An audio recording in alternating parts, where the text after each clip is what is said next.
Stothard. Thompson. Festerson. Gurnett. Gray. Jerem. Mr. President.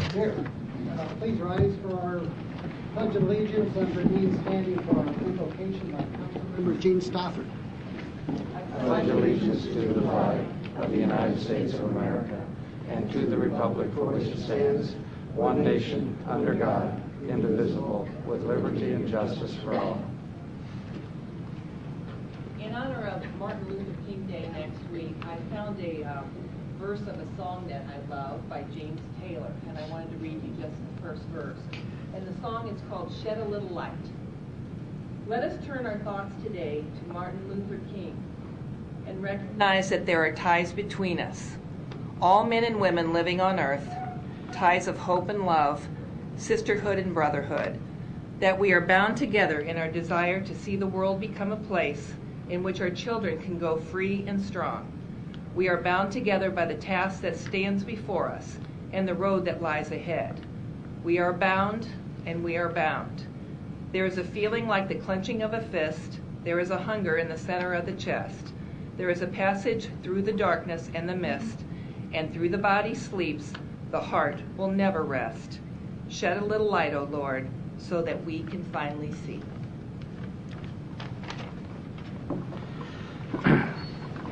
City Clerk certifies publication of the Daily Record on January 6th, notes for repeat council and regular City Council meeting January 10th, 2012. The current copy of the Open Meetings Act is posted in a white binder on the east wall of the legislative chambers. Good afternoon and welcome. This Omaha City Council meeting is conducted in public and by law may only address the topics listed on the published agenda. The council will hear testimony but will not engage in debate of issues with the public at this meeting. During testimony, it is not appropriate to applaud or convey disapproval. These actions only detract from the formal decorum of the meeting. At this time, please turn off or mute any electronic device. Resolutions, preliminary plats. Item number 5, resolution, the preliminary plat entitled Come and Go at 144th and Q Street, located southeast of 144th and Q, is hereby accepted in preparation of final plat of the subdivision, hereby authorized. A, Planning Board and Planning Department recommend approval. Public hearing on agenda item number 5 begins now. Are there any proponents?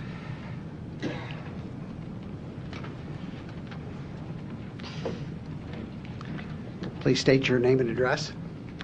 Katie Underwood, 2111 South 67th Street. I am with Olson Associates. I'm the civil engineer representing Come and Go for this project. This project is located on the southeast corner of 144th and Q Streets. It will be taking 2 lots there on the corner. And if you have any questions, I will be happy to answer them. Thank you. Are there any other proponents? Are there any opponents? Public hearing is closed. Roll call. Stothard? Yes. Thompson? Yes. Festerson? Yes. Gurnett? Yes. Gray? Yes. Jerem? Yes. Mr. President? Yes. Okay. We're going to have to delay for a minute. The memory card isn't working right. Okay. The taping of it is. We lost our memory? We lost our memory. Yes. Sounds familiar. Yeah, wonderful machines. When they work, they're fine.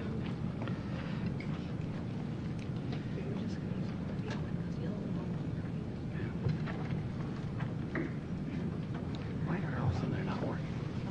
They're not working all of a sudden. Get this machine fixed.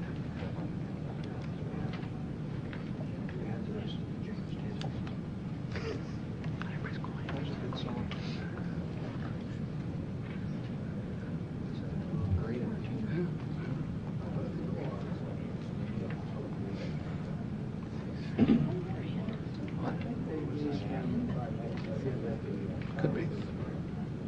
Could be.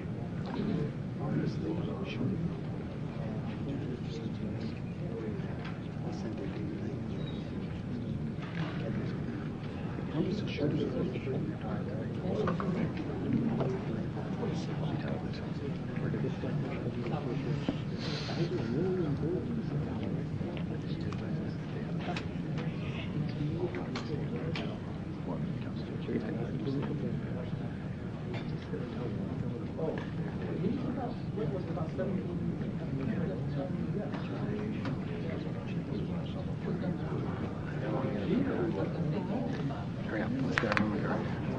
I've been watching to see if she's coming out yet. We get to the graffiti one.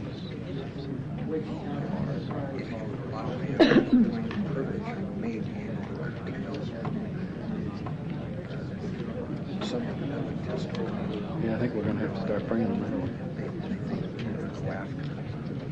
Here she comes.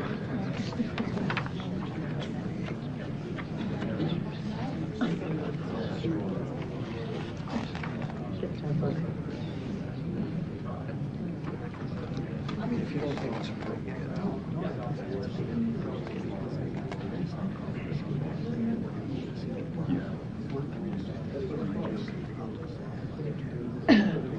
Buster's been announced.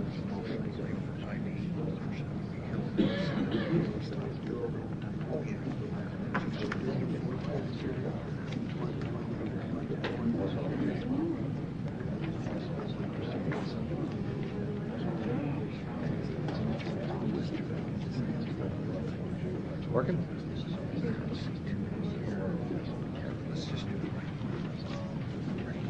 Okay, are we ready? Okay. We're ready to begin again. Item number 6 is resolution special use permit application submitted by Northwoods Coffee Company, DBA Fox Hollow Coffee, for a major amendment to a special use permit to allow a restaurant limited and drive-through in an R7 PUD district located at 1919 Papillion Parkway is hereby approved. A, Planning Board and Planning Department recommend approval.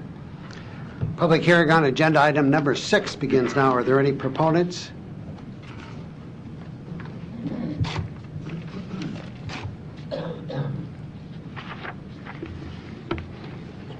Please state your name and address. Good afternoon. My name is Kylan Block. I'm our family and 2 others are the owners of Fox Hollow Coffee. The coffee shop is located at 1919 Papillion Parkway, basically at 115th and Blondo Street. We're a specialty coffee shop. We've been in operation since April of 2008. The reason for our request, our goal is to expand our menu to include a limited selection of wine and beer products. Many of the neighbors in the area are our clients, and many of those clients have suggested this and requested this. That's our reason for being here today. We've also met with our landlord, the developer of the area, Schlossberg, and have received a letter of endorsement from them for doing this. Property, as mentioned, is zoned R8, residential neighborhood, thus the need for going and getting a amendment to the special use permit before we can proceed with the application for the liquor license. That's it. If there's any other questions, I'm here to answer them for you. Thank you. Are there any other proponents? Are there any opponents? Public hearing is closed. Roll call. Stothard? Yes. Thompson? Yes. Festerson? Yes. Gurnett? Yes. Gray? Yes. Jerem? Yes. Mr. President? Yes. It's adopted 7-0. Liquor, item number 7, Grover Inn, 3505 South 42nd Street. New application of location. Note your reports. Public hearing on agenda item number 7 begins now. Are there any proponents? Mr. President, members of the council, Mike Kelly, 7134 Pacific. Appearing here with Mr. Bill Queen, the applicant. You'll recall this was in front of you a few months ago when his wife was the primary applicant. His wife, it was disclosed in that application, has had an addiction, an issue with theft, ongoing theft, and she has agreed to take treatment for that. However, she still failed, had a relapse, if you will. And they came to me and said, what do we do? And I said, well, you can't be a part of it anymore.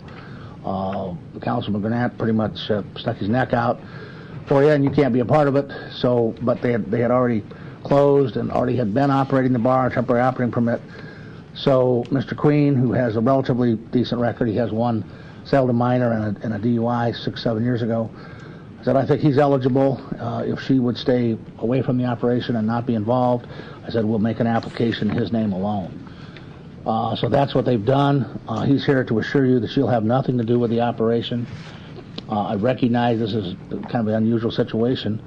I also recognize that you gave him a chance before, and she, through her addiction issue, let us all down.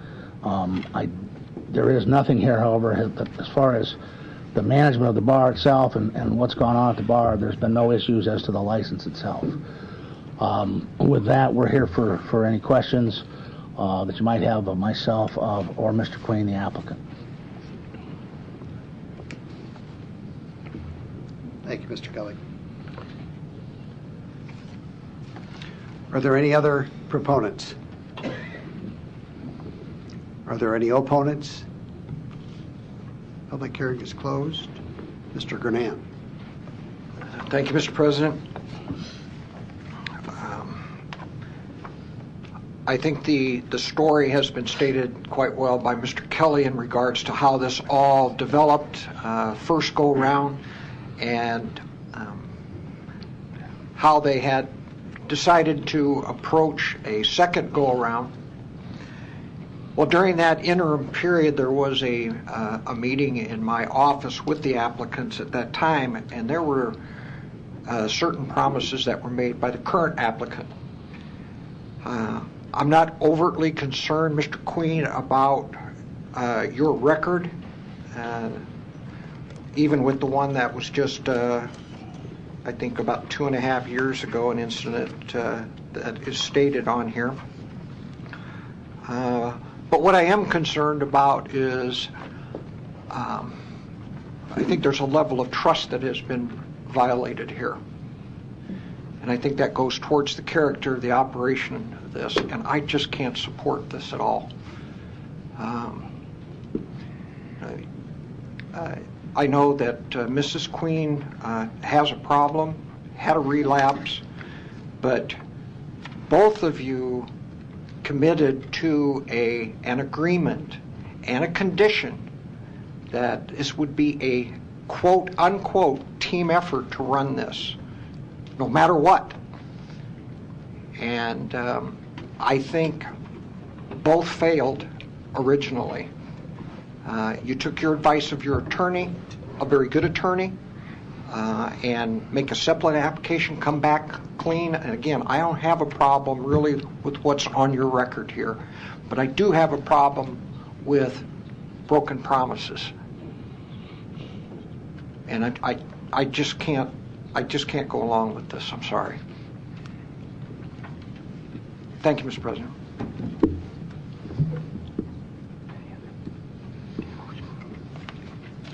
Ms. Stothard, did you? I canceled it. You canceled it.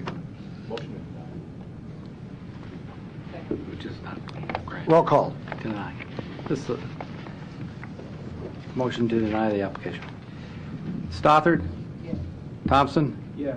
Festerson? Yes. Gurnett? Yes. Gray? Yes. Jerem? Mr. President. Yes.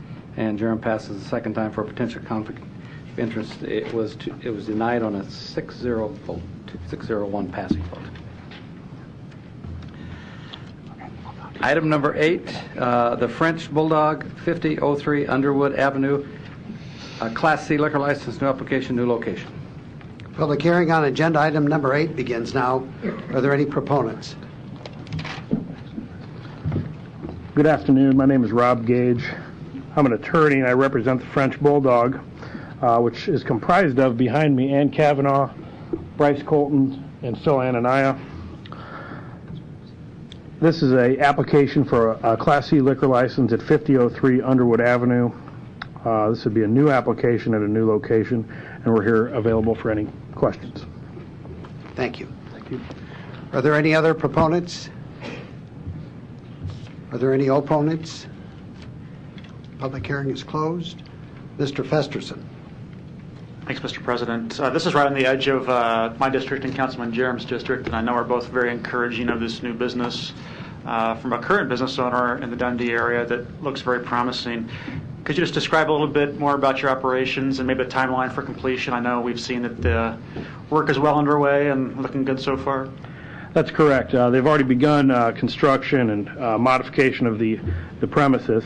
We're anticipate opening sometime in March, as long as everything goes as planned.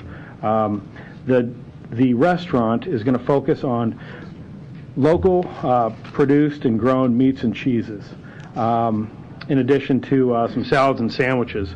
And Bryce may address some of that in more particular detail if anyone's interested. But this will be a restaurant. There'll be bar seating for about 10 and table seating for about 25. Similar to other wine and cheese restaurants here in town, and focus on charcuterie, which is the kind of production and preparation of meats in a particular manner. Lots of different sausages and cheeses. It should be pretty good. Great. Well, it sounds good and it sounds unique, which is exactly what we're looking for in that area. And we'll have to put that on our lunch calendar here come March, it sounds like. All right, thanks. Motion to approve. Thank you. Mr. Jerem.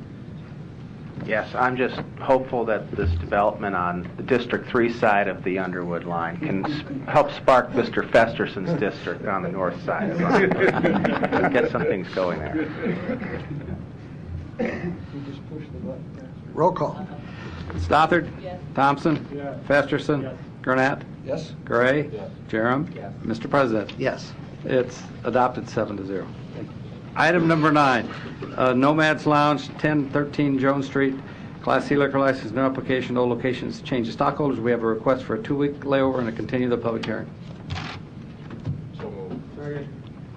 Roll call. Stothard? Yes. Thompson? Yes. Festerson? Yes. Gurnett? Yes? Gray? Yes. Jerem? Yes. Mr. President? Yes. It's laid over 2 weeks, 7-0. Item number 10 is Starsky, 7812 F Street, Class C liquor license, new application, O location. Public hearing on agenda item number 10 begins now. Are there any proponents? Hello, Christy Todorovich, 709 Fenwick Street. Todorovich Management Company, doing business as Starsky's, applying for a new Class C liquor license at 7812 F Street. Thank you. Are there any other proponents? Are there any opponents? Public hearing is closed. Ms. Stothard. Thank you. Christy, you will be the manager? Yes. The president and the manager. You also have 2 citations on here. They're furnish tobacco to a minor? Yep. And 9 and 10? Yep. And so that would be a violation of the law. Now, as a manager, you have to make sure that your business abides by the law, and you have shown evidence that you have not in the past. So can you tell us what you are going to do to be a responsible manager? Yeah, absolutely. And since those, there are several things we do. The age verification do's and don'ts are posted behind the bar for easy reference. We have our monthly staff meetings where we're reminded on that and other laws, and then anything new that's come up that we need to address, and also the actual date for liquor as well as tobacco birth date that passes the law, so it's right there and nobody has to do any math on the spot, or it's there for them, and we go through, take it out of a wallet, or all the things that they need to be doing to keep up on. So we do that when we hire somebody, and then we have monthly meetings that we go through. We have a sheet that we go through and highlight, here's what we need to really remember to do. Okay. And I think since we've all kind of, that's been a forefront and something that we're aware of, that's very important. Okay. Have you ever taken any of the certified liquor management classes that are offered by the state? I have not. I did look, since applying for this, I talked to an officer actually in Lincoln about doing some of the online courses, at least as a minimum. You can find them online, too. Right. Okay. Right. You willing to take one of those? Yeah, absolutely. Okay. I'd move to approve contingent upon that Christy takes one of the certified liquor management classes. Second. Mr. Gurnett. Christy, you have a fairly successful operation down on 13th Street, Thank you. just south of Rosenblatt Stadium, Yeah? the former Rosenblatt Stadium. Yes. And And- please feel free to come out to lunch anytime, too, if anyone's in our neighborhood. We've been really working on the restaurant part. Your application here today is for over on 78th and F Street, pretty much an industrial area. Mhm. Okay. Will you be having outside music there? I don't intend to. There is nothing there. However, if there was something that would come up in the future, I'd obviously come out and apply well in advance for some event. No, we have a problem at your 13th Street site. Absolutely. During Yes. I've great been through weather that. when you do have outside music, and Right. it rattles my windows, and I live 4 blocks west of you. Yes. At this location, I don't have anything planned per se, and there is no beer garden area or anything around that location right now. I plan on supporting your F Street application here. It's just that if I thought since I had you here, you work a little bit better on the 13th Street side, and I think that would go quite a distance with your new neighbors out on F Street as well. Yep, not a problem. I thank you. Thanks. Thank you, Mr. President.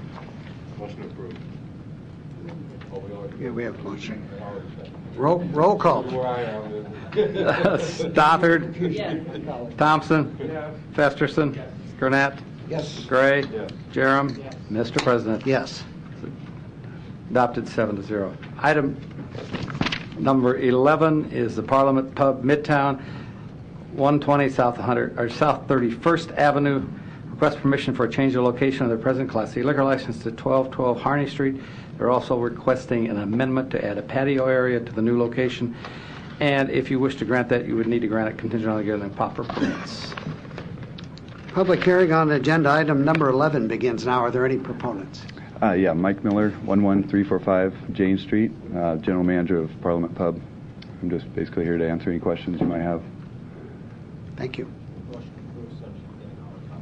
Well, first, let's do the amendment for the outside, if you want the outside area. Are there any other proponents? Are there any opponents? Public hearing is closed. And we have a motion and a On second. the amendment, yes. Roll call. Stothard? Yes. Thompson? Festerson? Gurnett? Yes. Gray? Jerem? Mr. President? Yes. Now, as amended, contingent on their permits. Roll call. Stothard? Yes. Thompson? Festerson? Gurnett? Yes. Gray? Jerem? Mr. President? Yes. Passed as amended, 7-0. Item number 12, the Recovery Room Bar and Grill, 4016 Leavenworth Street. Request permission to appoint David J. Eckley, manager. Public hearing on agenda item number 12 begins now. Are there any proponents? Mike Kelly, 7134 Pacific, appearing here with Mr. Eckley and also the owner, Mr. Grego. I told Mr. Grego not to come up. He might mess it up. So we're here for questions. I couldn't help it, Polly. We're here for questions if you have any. Okay. Thank you. Are there any other proponents? Any opponents? Public hearing is closed. Second. Roll call. Stothard? Thompson? Festerson? Gurnett? Yes. Gray? Jerem? Mr. President? Yes. And Jerem passes the second time for a potential conflict of interest. Is approved 6-0-1 passing. Item number 13, Ramada Tropics Resort and Conference Center, 3321 South 72nd Street. Request permission to appoint Kyle Hovermail, manager. Public hearing on agenda item number 13 begins now. Are there any proponents? Kyle Hoovermill, 3321 South 72nd Street. Just here to answer any questions if there are any. Thank you. Are there any other proponents? Are there any opponents? Motion to approve. Second. Public hearing is closed. Roll call. Stothard? Thompson? Festerson? Gurnett? Yes. Gray? Jerem? Mr. President? Yes. It's approved 7-0. Item number 14, Rojas Mexican Grill and Margarita Bar, 17010 Wright Plaza. Request permission to appoint Heidi Dunning, manager. Public hearing on agenda item number 14 begins now. Are there any proponents? I'm Heidi Dunning. I live in Bennington, Nebraska. I'm here to answer any questions. Thank you. Are there any other proponents? Are there any opponents? Public hearing is closed. Roll call. Stothard? Thompson? Festerson? Gurnett? Yes. Gray? Jerem? Mr. President? Yes. It's approved 7-0. Consent agenda. Any member of the City Council may cause an item placed on the consent agenda to be removed. Items removed from consent agenda shall be taken up by City Council immediately following consent agenda in the order in which they are removed, unless otherwise provided by City Council rules of order.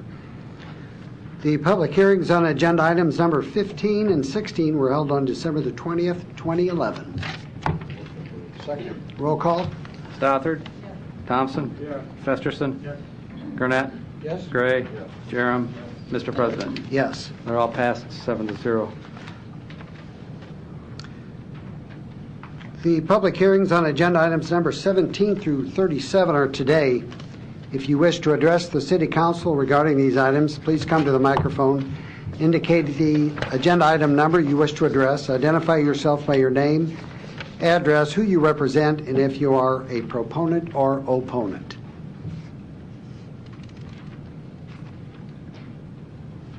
Public hearing is closed. Roll call.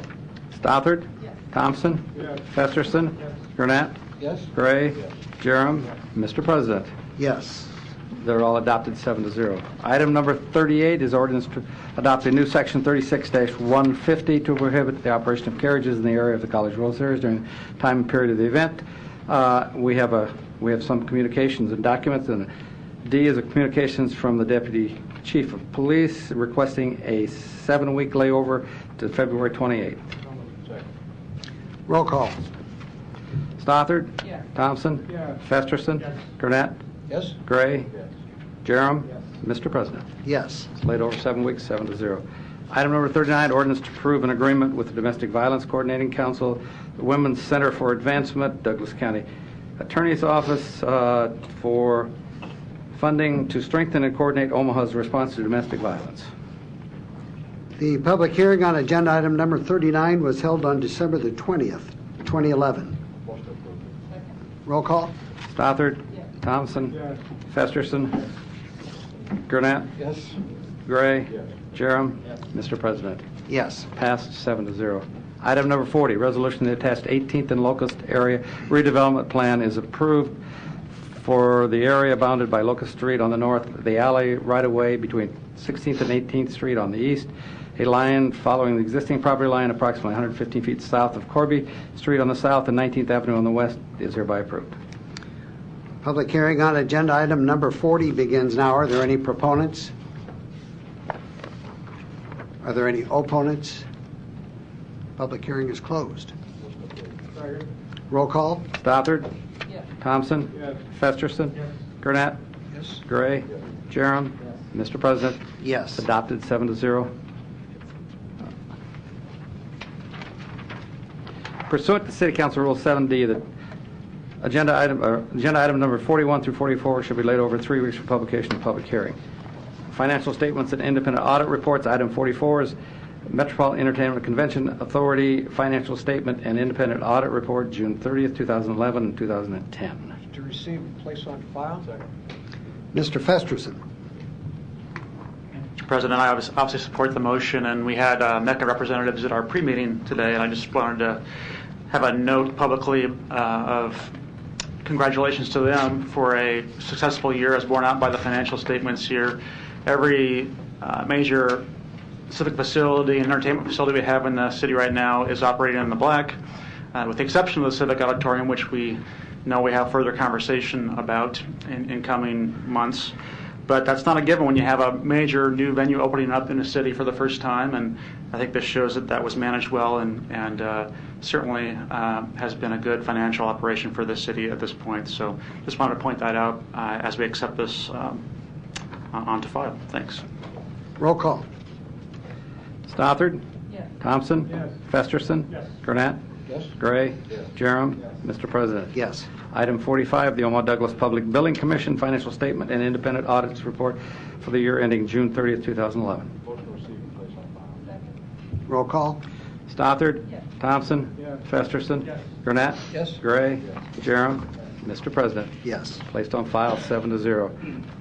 Pursuant to City Council Rule 7H, due to no meeting being held January 17th, the third reading on agenda items 46 through 51 shall be held on January 24th. The public hearing on these items are today. Item 46, ordinance authorizing the issuance of purchase order to Alomar Uniform Company for a 12-month price agreement for the purchase of uniforms for street maintenance and sewer maintenance divisions. Public hearing on agenda item number 46 begins now. Are there any proponents? Are there any opponents? Public hearing is closed. Item number 47, ordinance approving a redevelopment tax and financing loan agreement for the Livestock Commons LLC to implement the Livestock Commons LLC tax financing and redevelopment project plan located at 4910 and 4930 South 30th Street. Public hearing on agenda item number 47 begins now. Are there any proponents? Good afternoon. Bridget Hadley, City Planning. Before you is the ordinance to approve the redevelopment agreement for the Livestock Commons TIF redevelopment, which will implement the Livestock Commons TIF redevelopment plan, which was previously approved by the Planning Board and City Council. This particular plan and this agreement addresses the huge need for additional medical services in the South Omaha community. One World Health Center is the entity that is expanding its health services, particularly for women's health, as well as this project addresses the need for senior housing. There will be housing as a part of this project. I'm here to answer any questions you may have, and the representative of the developers here if you should have any questions as well. Thank you. Thank you.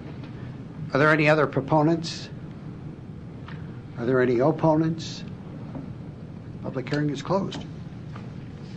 Item 48, ordinance to amend section 18, 65, 66, 67, 68, and to adopt a new section 18-68-1 to modify requirements, procedures for removal of graffiti, aids of communications from the Council Vice President, requesting that to lay over the third reading 7 weeks to February 28th and continue the public hearing. I want to speak. Yeah. Public hearing. That's going to be loud. Public hearing on agenda item number 48 begins now. Are there any proponents? Are there any proponents? She's an opponent. Are there any opponents?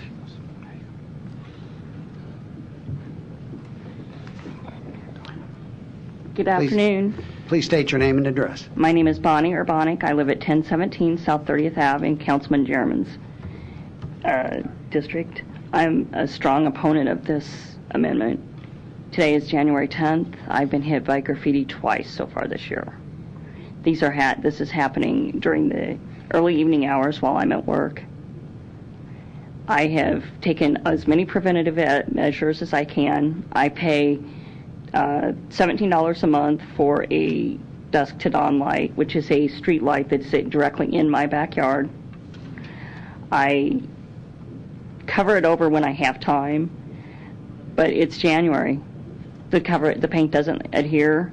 The days that it's been nice, I've had to work and was told in no uncertain terms not to ask for time off like that again. I had to beg to get time off to come today. I have a really hard time with the tenor that I'm getting from this. I'm getting more and more, why should we do this for you when we don't do these other things? And I'm especially bothered by the fact that we are taking more and more responsibility away from the people that are causing these damages and not holding the parents accountable. You know, we're not holding the parents accountable for what these little kids are doing. Most of the time it's little kids. It's under 16, I would say. I've lived in that neighborhood for 25 years, or 20 years. I've been tagged probably 15 times, 20 times.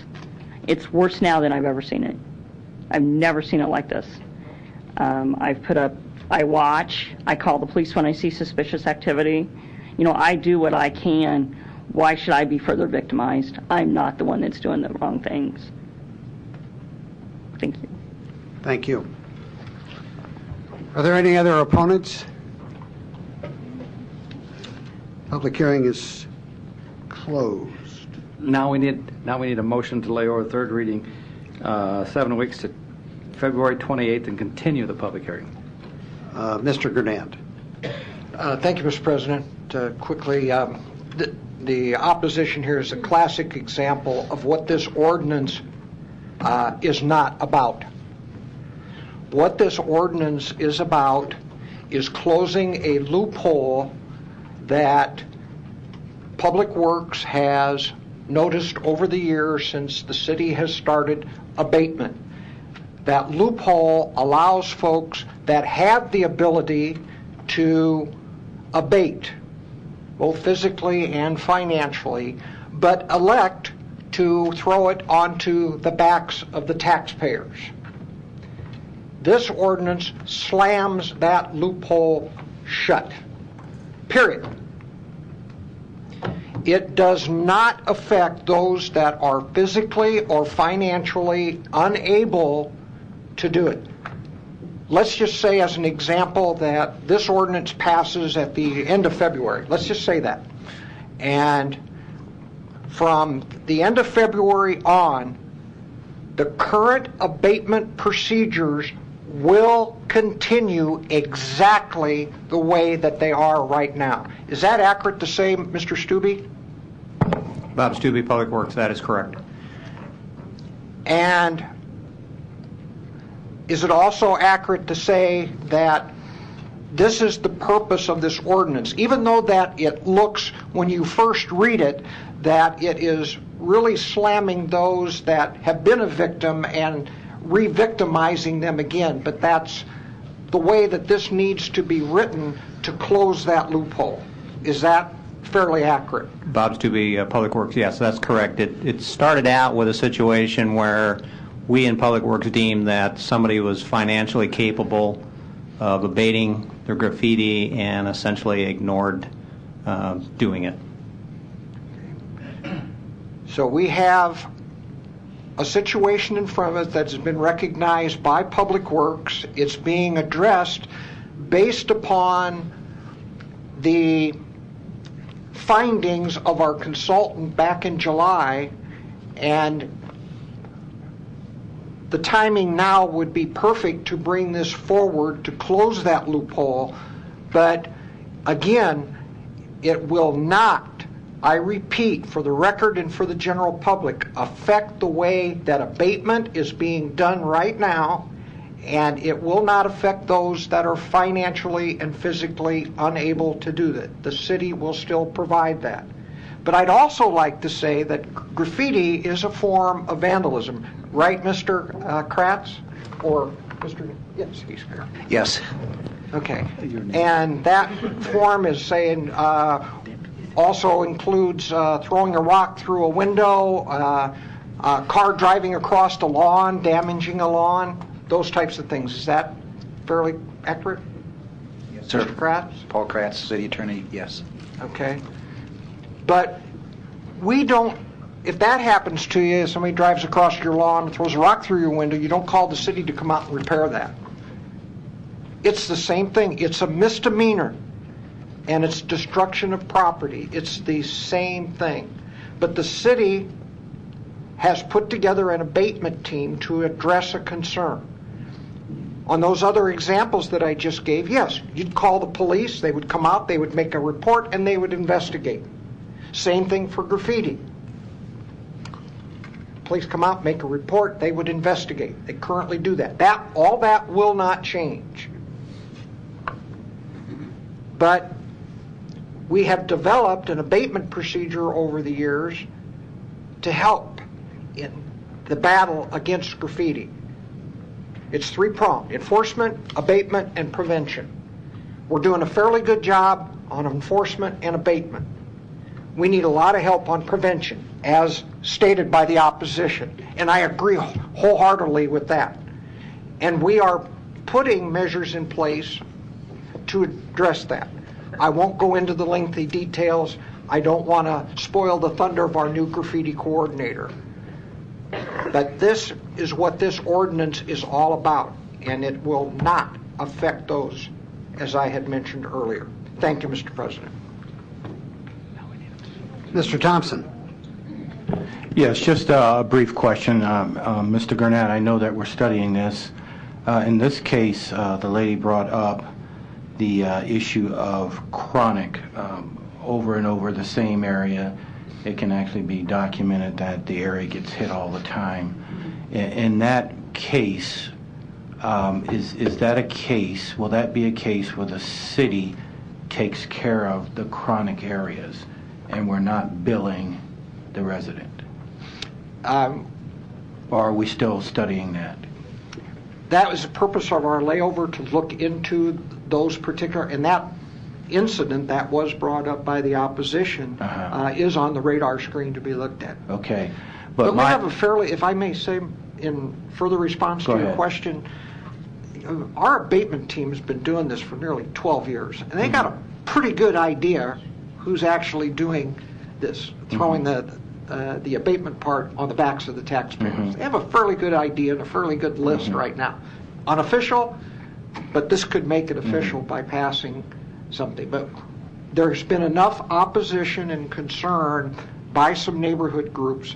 That's why we're asking for the layover to take a look at the specific situations as mentioned. Because I just turned in a complaint this week, and I happen to know that first of all, the family can abate it. They have the financial means to do it. But it was done by probably, I'd say, a jealous lover kind of a thing. So that's altogether different, and I agree that what you're trying to do should resolve those kind of issues. I just want to make sure that the issue that I turned in doesn't get in the same boat as, let's say, an area that the kids are just bad and they're just hitting the same place over and over and over. I think, if I may, Mr. President. Go ahead. Mr. Stubbe, the original graffiti ordinance, it has always been that a private property owner should take care of their abatement or of their own property when there is a destruction of property noted. Is that, or i.e. graffiti, has occurred? Bob Stubbe, Public Works. That is correct. And again, the ordinance indicates that the city may, but is not required to remove graffiti from private property. So we still have the option to be able to do it. Okay. It's always been there. Okay. But it's created that loophole that we're trying to slam shut with this, Mr. Thompson. Okay. I only ask the questions because in 11 years on this council, I've only turned in 6 graffitis. You probably turn in 6 in 1 week. So I'm still learning what the issue is in your district. Thank you, sir. It's heading your way. Okay. Mr. Jerem. Yeah, it is heading your way. It's in District 3, that's for sure. I had a couple council members with me today on a short graffiti tour. And it's all over District 3. And it's around my house. It's on the streets, on light poles, on signs, on walls, on houses, on commercial properties, on park buildings.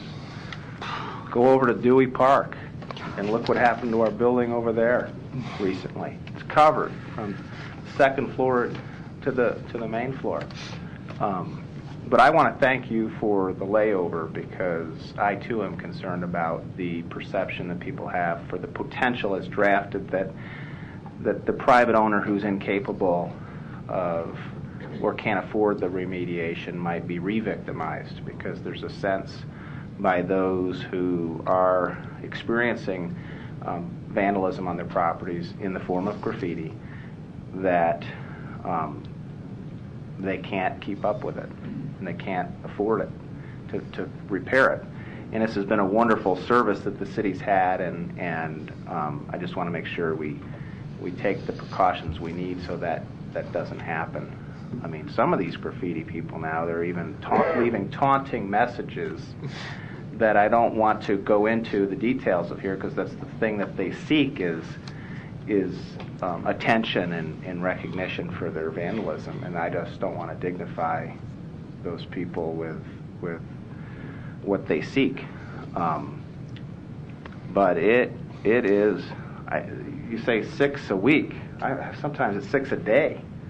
And our coordinator, Kayleen, and the public works people who are out and about, and a parks department who has their own graffiti abatement team, are out and about, and they do, considering the tidal wave of notices that have come out about in a warm, relatively speaking, warm winter. We've now had more winter graffiti because the paint doesn't freeze when they spray it.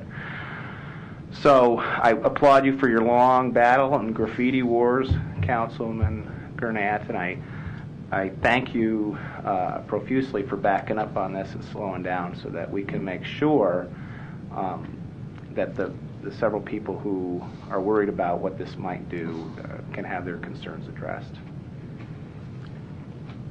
I too would like to publicly thank the Council Vice President, Mr. Gannett, for his efforts in really leading the charge on the graffiti issue. Like Mr. Thompson, graffiti really isn't an issue in District 7, but it is a real issue within the city of Omaha. And it's a proactive approach that we're taking right now that will probably alleviate this situation as best as it can be. So we need a motion for the layover. Motion to layover is until February 28th. Second. And continue the public hearing. Second. Roll call. Stothard? Yes. Thompson? Yes. Festerson? Yes. Gurnett? Yes. Gray? Yes. Jerem? Yes. Mr. President? Yes. It's laid over 7 weeks, 7-0. Item number 49, special ordinance levying special tax and assessment for cutting and clearing weeds, Group 2012-1.